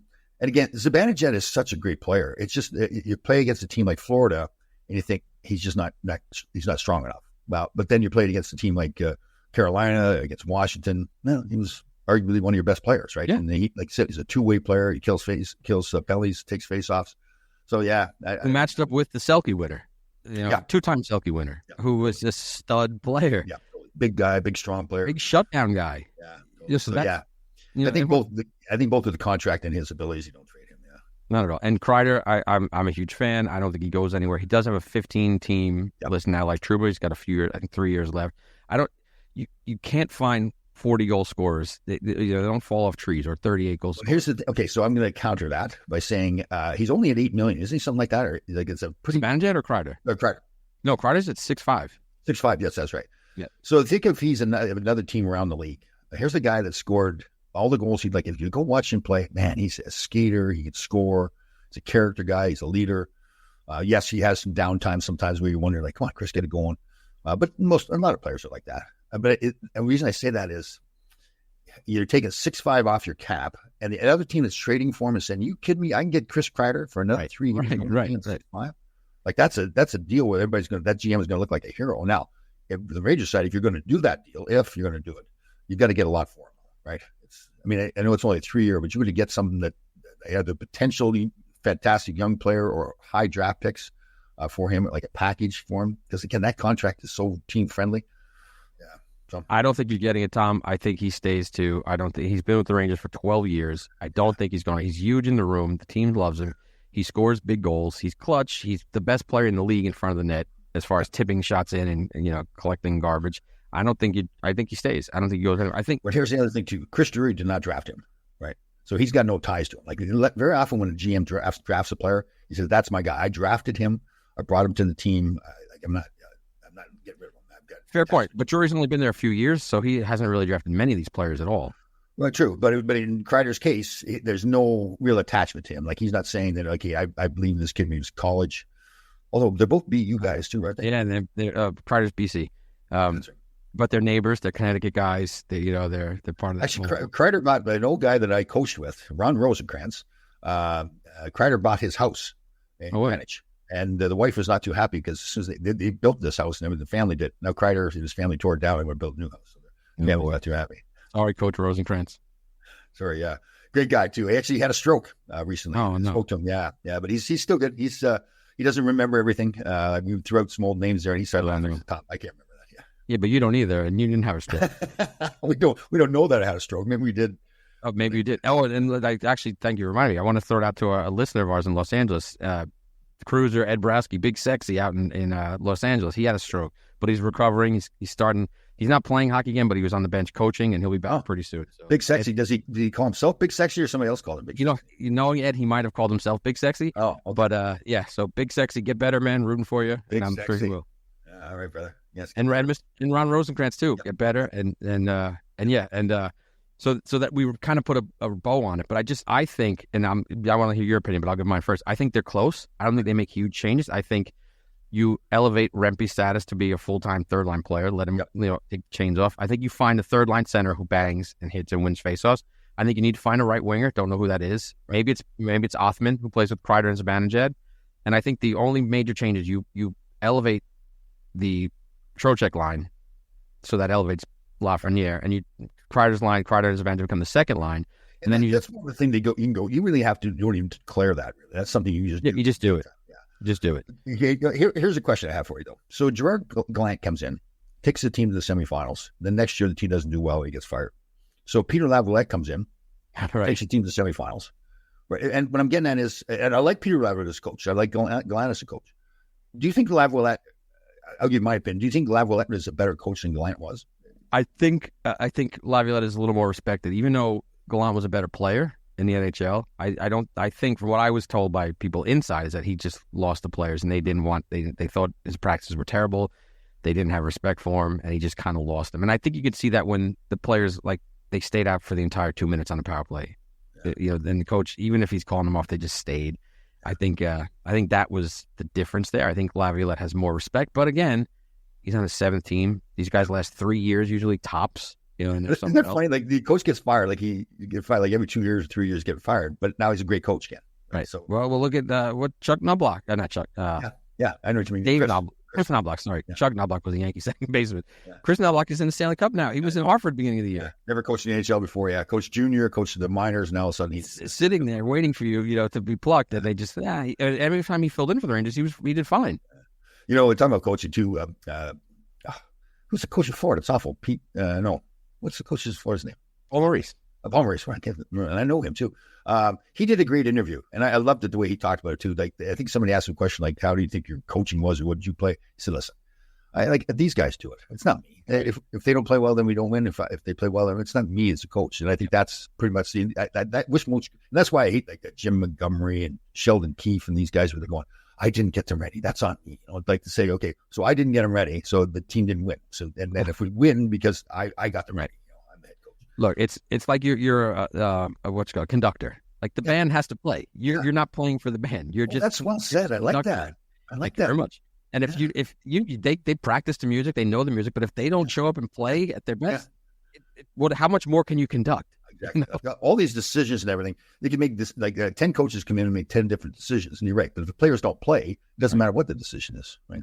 It's like they talk all the time about how Messier basically took over the team in '94. They listened to Keenan, but it was then Messi said, "Okay, here's what we're doing." Right. So yeah, exactly. Fuck this guy. Dad left. Here's what we're gonna do, guys. Yeah, Well, why would New Jersey hire Sheldon Keefe? What has he done that he hasn't done anything? They won one playoff round. He's in Toronto. Yeah, I don't. Maybe he did great in the interview, and it's the makeup. Oh, I know. That's the thing. When Ronnie Francis hired that Hackstall in Seattle, the story was that he rode in the cab with him someplace, and he's fantastic in the cab. So I told Kevin Allen, we were doing a podcast, I said, well, he should be a cab driver then. Right. Well, how about Brian Trache? What he wrote a 40-page handwritten letter to Glenn Sather about the job. And Glenn Sather made that a big deal too. That made Glenn look back, because Glenn is a sharp hockey guy. But when he said that's what based his opinion on, that's kind of Glenn, come on, don't tell anybody that. If you're impressed by that, it's great, but don't be telling them. He was in the Delta Club at Game 5. I didn't say anything to him, but and Jim Dolan walked through too, and nobody said a word to Jim Dolan. They just let him go through. But I did see Brian Mullen there. And again, I said, "You coming on the show?" And he just kind of laughs. and Colton Orr, if you're listening, you got to stop ducking me, Colton Orr. I'm not going to fight you because you're too big, but I'm going to get you to come on the show and talk about your career.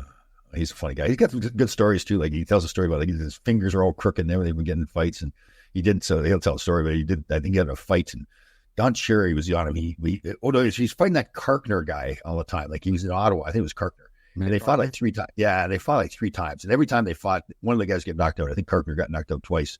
And Karkner, Maple Leaf Gardens, Karkner was saying to him in the papers that he was going to beat Colton Orr up, and Colton knocked him out. And Colton went to put his fingers up, the two wins. Yeah, his fingers are crooked. He's going like this. And gouge your eyes out? He said he saw it after. It's the funniest thing. What's wrong with me? Yeah. But yeah, so anyway, that's I did see your buddy Gresh too, who said he's going to come on as well. So we'll get some people on. We're going to get some good guests coming. And we've just talked for over an hour about actual X's and O's hockey. We're not an X's and O's hocky show. No, we're not. So I'm kind of impressed that we actually were able to pull that off. And so let me ask you then: did we decide to move Trouba or he's staying? I'm in the move Trouba camp, but I don't think he's getting it. I think he's going to. So the only guy we're really moving is Kakko. Right? I think Kakko. I think that's going to be it. I think it's going to be minor tweaks. And then he's making what, about $4 million? I think he's making. No, I don't think he's making that much. Maybe 2.5. I could look it up, but I don't think he's. So here's my only issue with that strategy, though. You're only taking $2.5 million off your cap. Yep. And you got big contracts coming out. But you got to get Lindgren signed. Hedl is going to get signed again, right? And then again at the end of next year, now you're going to get your big guys like there's Shesterkin, and that's the big one. You've got to have. You can't get up against the cap because it really. So that's the only reason I don't know which guy you would move. To me, it would be Trouba because of the money he's making, but they've got to free up cap space. That's the only problem I see. Agreed, but I don't think they have to do that this year. I think they can kind of punt it down the road a little bit, and then you can free up some space. Right. I think some of the answers are within the team, Tom. I think again, Cooley and Rempe play bigger roles, and I think you find a center. And then you find a right wing, and I think the right wing might be Othman. He might be there. I'm going to disagree with you when you say punt it down the road. So if you're another team, especially a team in the East, you don't. Everybody knows that the Rangers have to move people because of the cap. So if you do it early, there's not as much pressure. But if you wait till the next summer to do it, when everybody knows they've got to do it now, like they've got to get Shesterkin signed for big money. Now everybody's like, we're not helping you at all. Why are we going to help you? Yeah, but maybe it's not help. Maybe it's helping them, and they need the But if you decide to move Trouba's another year older. If he has another bad year, harder. Everybody say, okay, you want me to take on Trouba that has 2 bad years at $8 million for another 2 years, or $8.5 million. So that's why I say you do it now. If the decision is to do something, you do it now. But. It's a great it's a big problem they have. It's a problem every team has. Yep. Especially teams that are doing well, but the expression is run it back. I think they kind of run it back. I think they're close. I don't think they're that far off. I think if they got Vetrano and Henrique for Kakko and the pick, I think it would have helped them immensely. Yep. I think if they would have been able to pry Gensel, that would have helped them immensely because he's kind of a bastard too. Yeah. Yes. Yeah. Definitely. Here's the big thing too. Do people want to get traded now to Salt Lake because of the polygamy thing, where they want to have like multiple wives? That's the next issue. People should realize Tom is focused. We talked hockey, but Tom's focused on bidets, fat people, and polygamy. No. Okay, so let's rephrase the fat people thing. Unhealthy people. We want people to be healthy. Okay? Fair enough. We want people healthy. You want healthy, not rotund folks. Yeah, like Chris Christie's a great example where he's an influencer. Like he's a public figure. Yep. And people look at him and say, well, okay, well, if he's okay being obese like that, which causes diabetes and heart disease and all that kind of stuff, then it's okay. I want to be. Is anybody looking at Chris Christie and saying he's okay like that? Well, other people that may be overweight are justifying it, saying it's okay. Well, he's obese, so why can't I be obese? Instead of making changes. Do you think anyone who's obese is saying it's okay that I'm obese and I don't care about it? Oh, yeah. There's a lot of people, that say, well, what's the big deal? I'm going to die anyway someday. Well, there's a lot of people that say that stuff. I mean, how many smokers do you know that actually like smoking? Anyone who's an adult is like, I wish I could quit this, but I can't. Yeah, but there's a lot of people, though, that say, screw it. Like, I really don't care. I'm not going to live forever anyway, so they smoke. A lot of people have that attitude. I agree with you. I mean, we don't live like that, but that's like what there's some old actor that he was phrased. He said, the woman said to him, says, I don't like you drinking whiskey all the time. So too bad I'm drinking whiskey. She said, well, you shouldn't eat so many steaks. He goes, I'll eat as many steaks as I want. He said, well, what are we going to do with your heart disease or whatever? She said, I'm going to drink whiskey and eat steaks. Okay. Yeah. Great story. That's a great story, actually, too, by the way. No, you can use that. Well told, too. So we'll have to tell the editors to just consider that one. Maybe we'll keep it. Maybe we'll take it out. Yes. Actually, we could have a whole video just on that phrase, the steaks and whiskey. Yeah. Did the story go anywhere? Was there an actual ending to it? Well, the point was that he was justifying the fact he knew he shouldn't be drinking whiskey and eating steak, but he just said, screw it, I'm doing it anyways. That's well delivered. So nicely said. And that's the point, right? Like it's captivating the way I said it. Is it finished yet? Is it over? Oh, yeah. It's long over.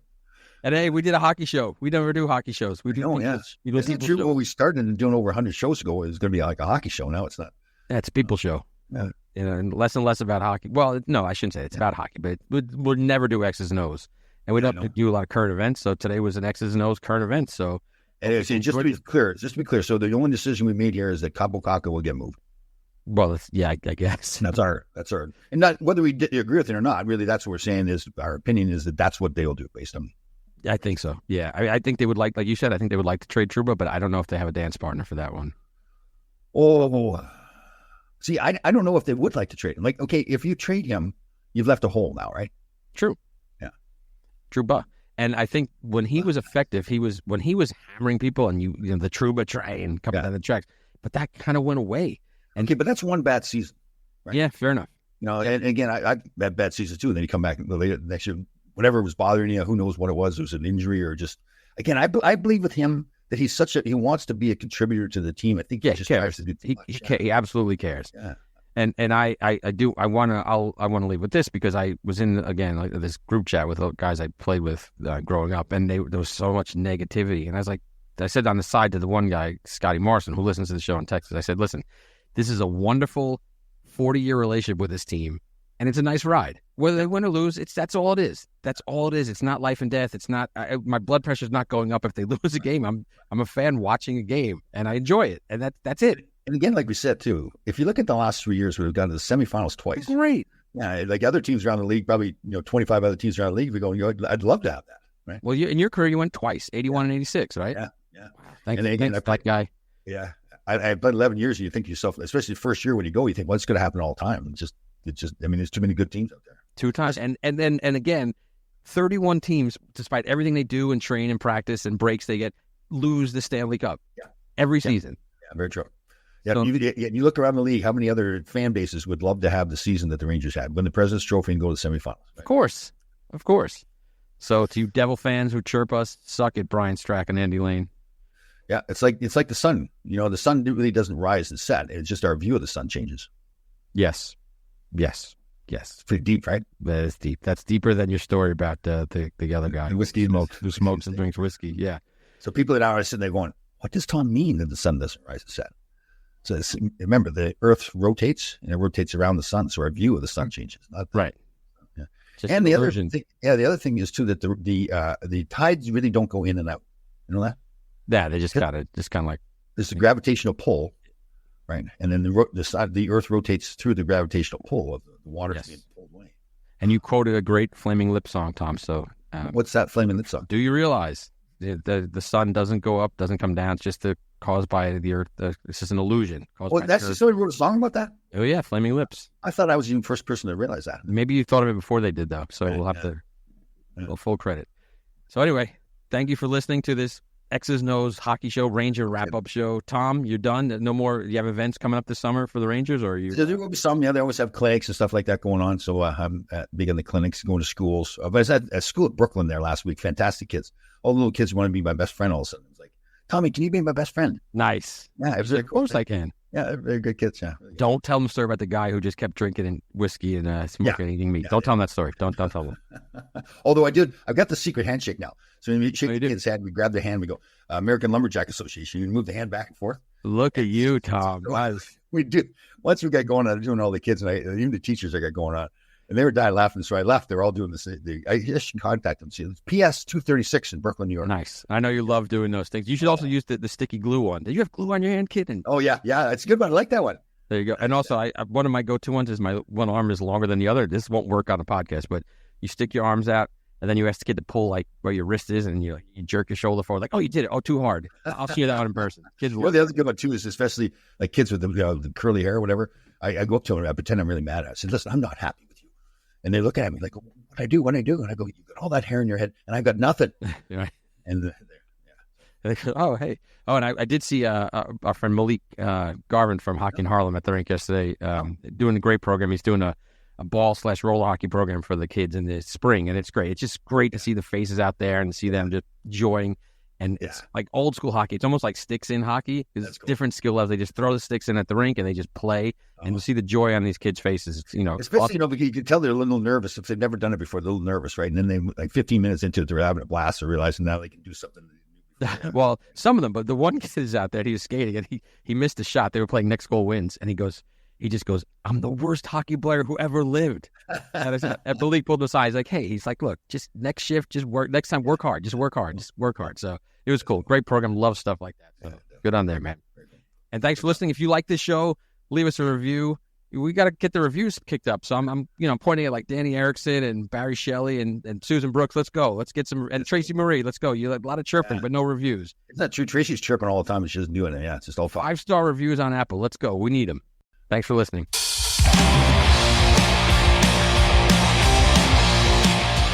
All right, Grasshoppers, thank you for listening. We had a fantastic show. We'll see you next time.